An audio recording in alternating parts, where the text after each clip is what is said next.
Hello and welcome to episode number 238 of the Launch Lounge podcast. I'm your host, Salome Shalak, and today I am sharing my most controversial productivity secrets, why Friday nights have become my power hours for getting my best work done. If you're tired of being told that 5 a.m. is the only time for CEOs to do deep work, or feeling guilty because your most productive hours don't fit into the expert-approved schedule, this episode is for you. I'm pulling back the curtain on how I've designed my week to build a thriving business while still being present for my family, and why it looks nothing like what the productivity gurus recommend. Stay tuned to discover how breaking the rules might be exactly what you need to create your freedom empire.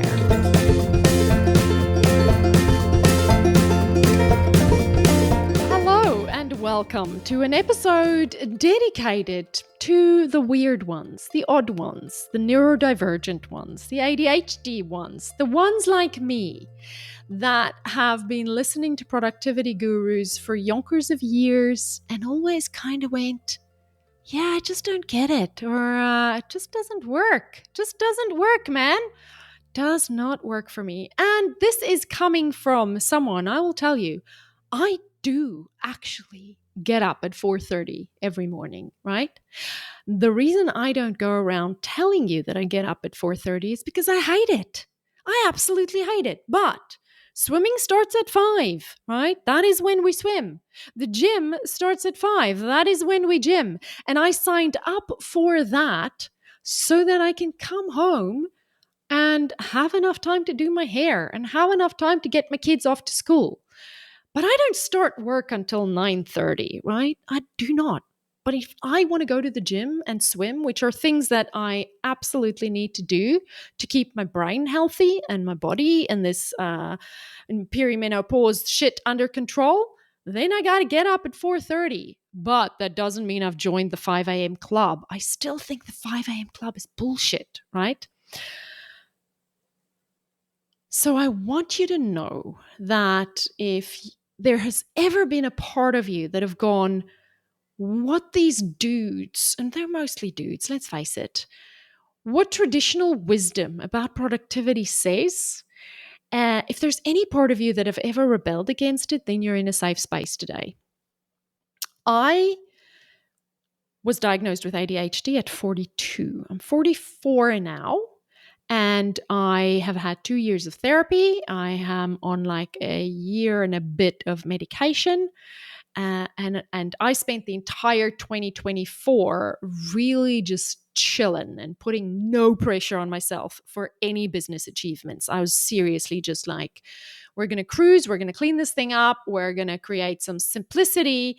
I talk about it in another episode that's coming up. It is the episode called Why Making Less Money Helped Me Scale Faster. It's episode number 242. It comes out on the 30th of Jan.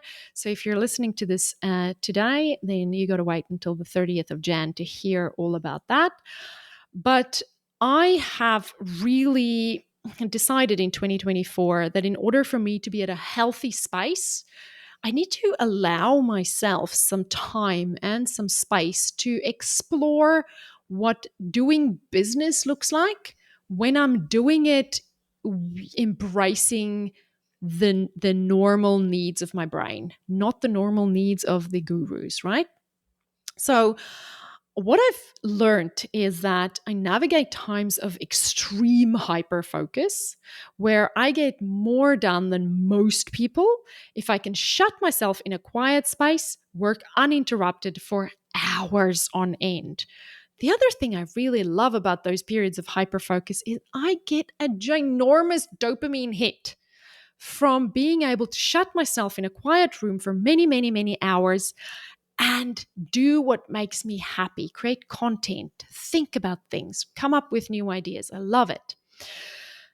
I created a business where I have to accommodate a few other people's time zones and flexible team members. And that means that I often have meetings in the mornings because my clients are mostly in the US. And the best time for meeting with clients or doing student coaching calls is often in the mornings.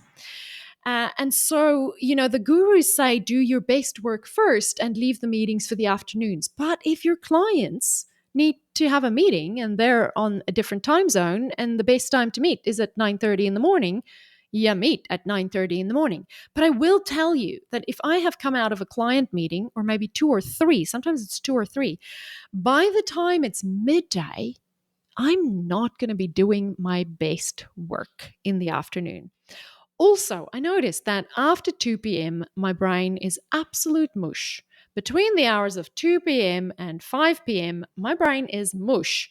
But 5:30, 6 p.m., my brain starts to catch fire again. And I am lit from 6 p.m. until 9 p.m. And if I do not stick to a discipline of going to bed at 9, at the latest 9:30, then I will literally work until 2 a.m., right? And then I'll be too hyped up to sleep. So I will say this, there is a degree of discipline that I am still embracing. I still get up super early. I don't wear it as a badge. I don't brag about it because I hate it. And I actually don't think it's the hour I get up that has anything to do with anything regarding achieving success. It does have a lot to do with achieving mental health and well being, but well being is not the same as, being uber successful, which is what the gurus plug. I knew I had to embrace the dopamine that my brain needs to do work that I love. Because if I consistently keep working at a routine that works for everyone else around me but doesn't work for me, I'm not happy. And when I'm not happy, when I'm working, I mean, all my shout out to my ADHD girls out there and guys.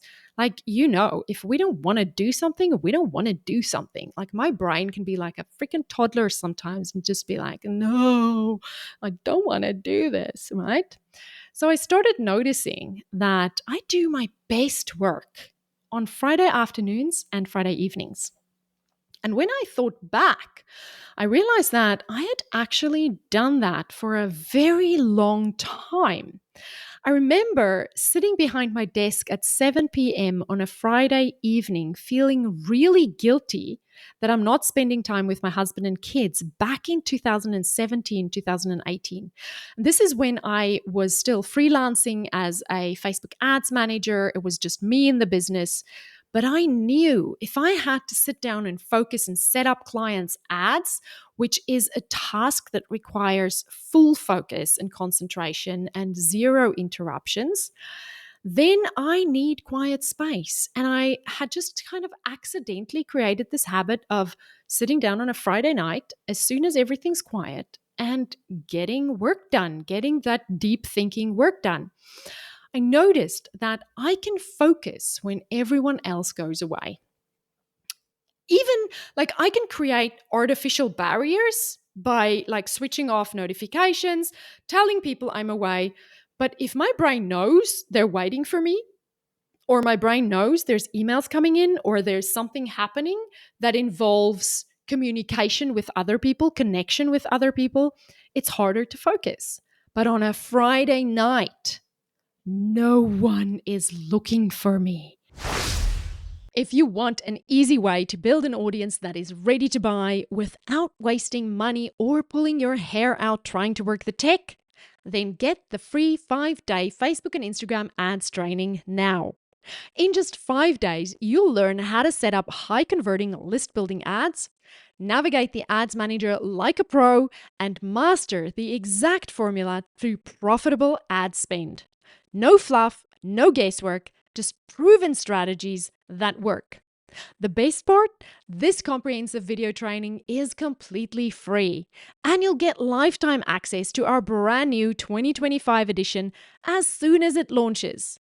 Ready to transform those scary ad campaigns into your most powerful lead generation tool?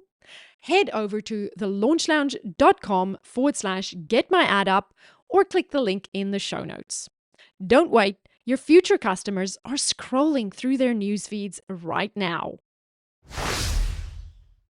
I can focus when everyone else goes away and there are no notifications, no hard stops to pick up the kids, no interruption to make dinner or get somewhere or finish something because the kid needs to be picked up right now. I can just ease into my hyperfocus and stay there until I'm ready to come out.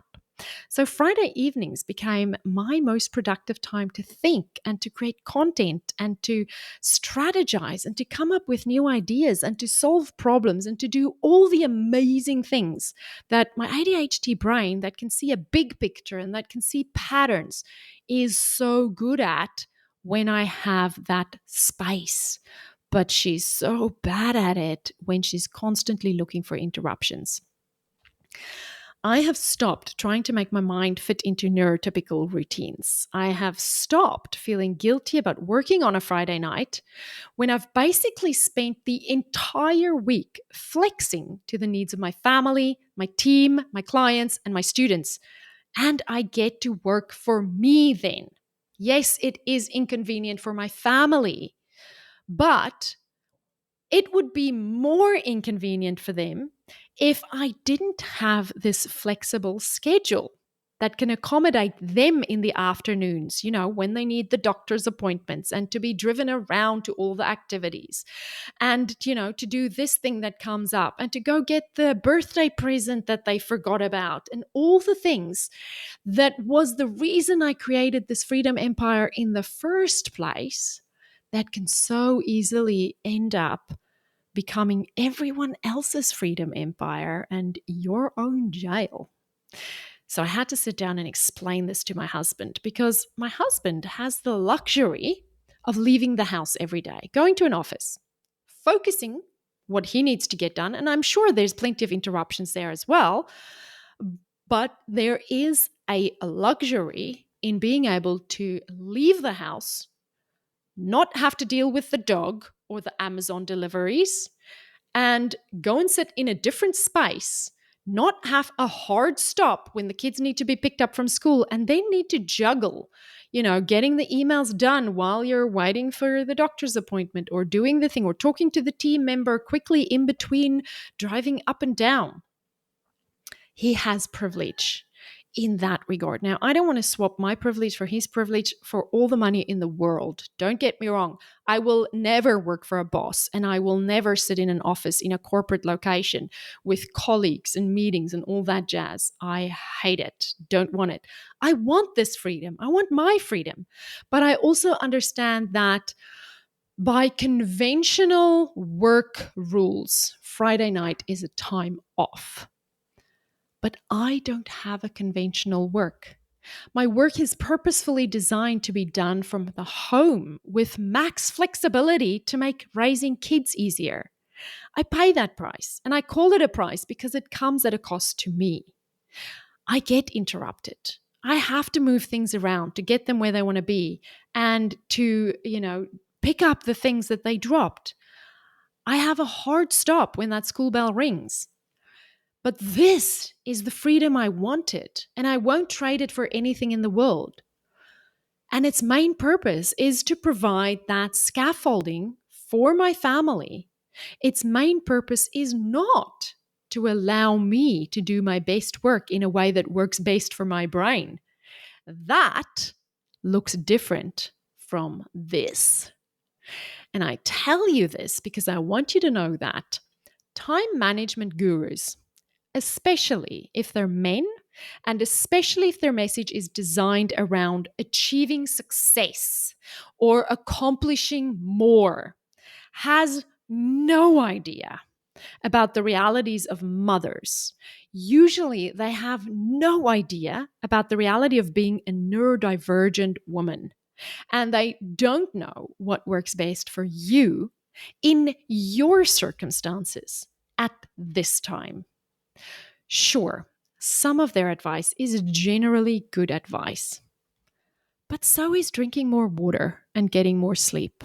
It's just common sense. You don't have to feel guilty for adopting your optimal work time, even if it eats into conventional family time. If you've done work to adapt your work time to accommodate the needs of your family, don't then do yourself wrong by trying to squeeze yourself into conventional downtime. There is no shame in working at times when people who live in the old conventional structure are typically relaxing. Do your best work when you do your best work.